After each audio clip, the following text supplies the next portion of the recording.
La Universidad Metropolitana de Ciencia y Tecnología, UMECIT, en la asignatura de Lúdica y Pedagogía, presenta los principales autores de la pedagogía moderna, sus planteamientos y aportes a la educación. Este programa es presentado por Alexander Agudelo, Ronald Paz, Óscar Quintero y Julián Saldarriaga.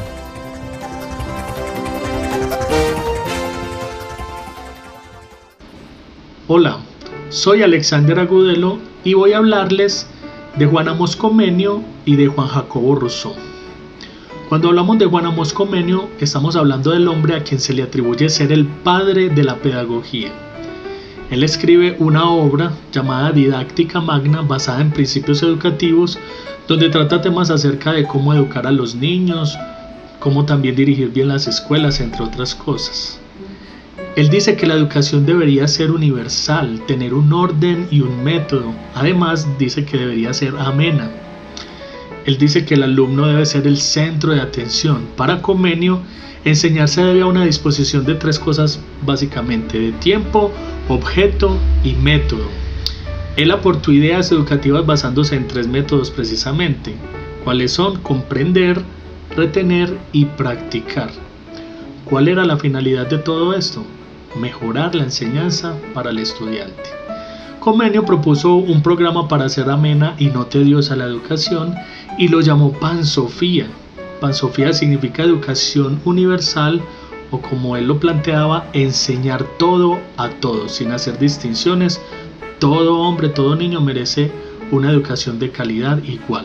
Decía que a los niños se les debe enseñar gradualmente, enlazando de manera natural conceptos elementales con los conceptos más complejos. Comenio escribió que el estudio tenía que ser completamente práctico, completamente grato, de tal manera que hiciera de la escuela una auténtica diversión.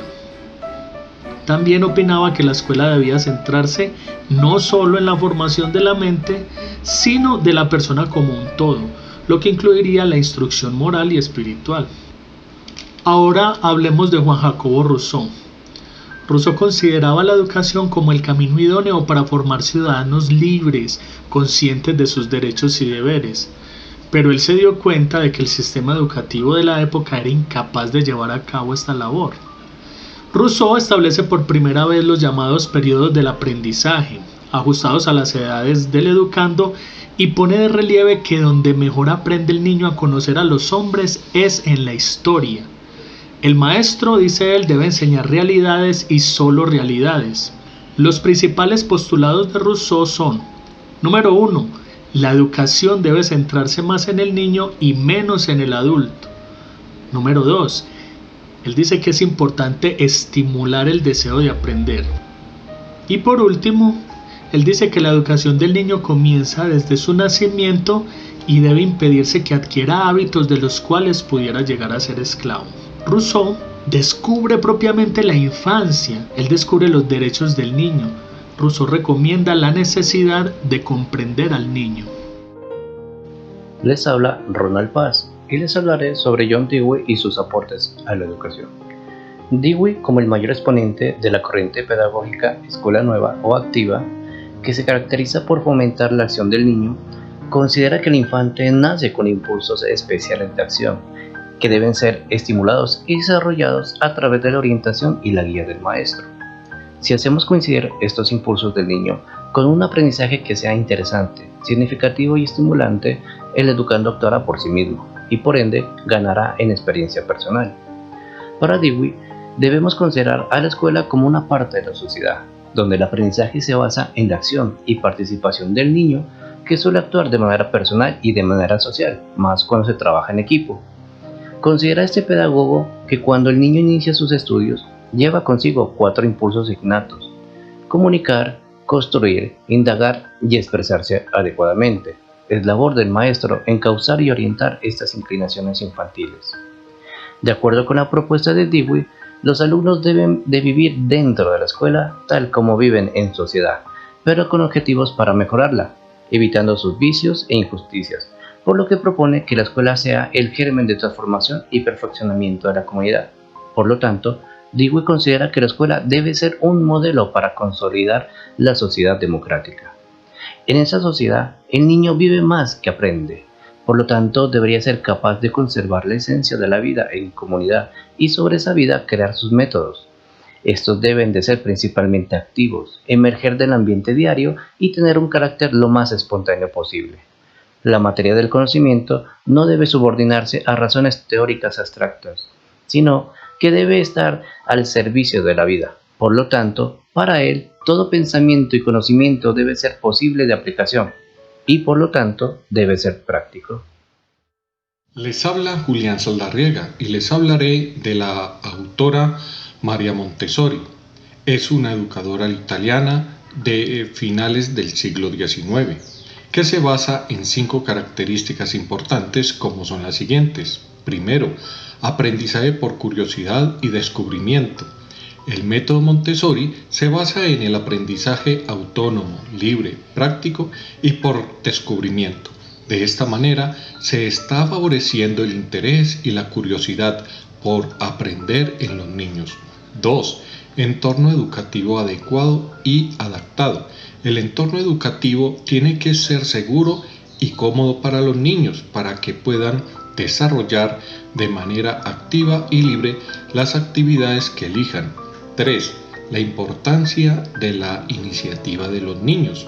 Los niños escogen la actividad, juego o contenido educativo que quieren desarrollar y el tiempo que invierten. 4. Tiempo de aprendizaje sin interrupciones. El tiempo que los niños inviertan para desarrollar la actividad tiene que ser sin interrupciones. 5. El cambio de maestros a guías. En bastantes ocasiones los docentes tienen el rol principal dentro del proceso enseñanza-aprendizaje y aquí se transforman en guías para observar a los niños. Hola, les habla Oscar Quintero y voy a compartir con ustedes un poco acerca de Johann Heinrich Pestalozzi. Fue un pedagogo suizo y un verdadero reformador de la pedagogía tradicional que dirigió su labor hacia la educación popular. Su método se basa en observar, medir, dibujar, escribir y así enseñar a distinguir la forma de cada objeto. Pestalozzi promulgó la importancia del juego en el proceso pedagógico. Defendía la individualidad del niño y la necesidad que los maestros fueran preparados para lograr un desarrollo integral del alumno más que para implantar los conocimientos. Habló de la naturalidad en el proceso pedagógico, principio que se deriva de la necesidad de la libertad en la educación del niño. Es necesario que esté libre para que pueda actuar y pensar a su modo en contacto con todo lo que le rodea. Habló también de la educación elemental, no enseñar nada que los niños no puedan ver. Algunos de sus aportes más relevantes a la educación son: puso en práctica la organización de experiencias y actividades por medio del juego, hizo énfasis en las actividades manuales, consideró la ejercitación en el dibujo como un medio para perfeccionar progresivamente la mano, lo cual le serviría de base para la escritura. Ejercitó el lenguaje por medio de la conversación sencilla para después aprender a leer. Destacó la utilidad de los ejercicios corporales combinados con los cantos. Señaló como vital el desenvolvimiento del niño en sus primeros momentos con la familia, en especial con la madre. Le dio importancia a la afectividad desde el mismo momento del nacimiento del niño. Consideró importante la creación de instituciones para atender a aquellos niños que eran carentes de recursos económicos. Termino con una frase de Pestalozzi: un niño que no se siente querido difícilmente puede ser educado. Esperamos que nuestros queridos oyentes hayan disfrutado de esta corta exposición y como maestros de la vida puedan aplicar este conocimiento nuevo en su quehacer diario. Recuerden que, como decía John Dewey, la educación no es preparación para la vida, la educación es la vida en sí misma.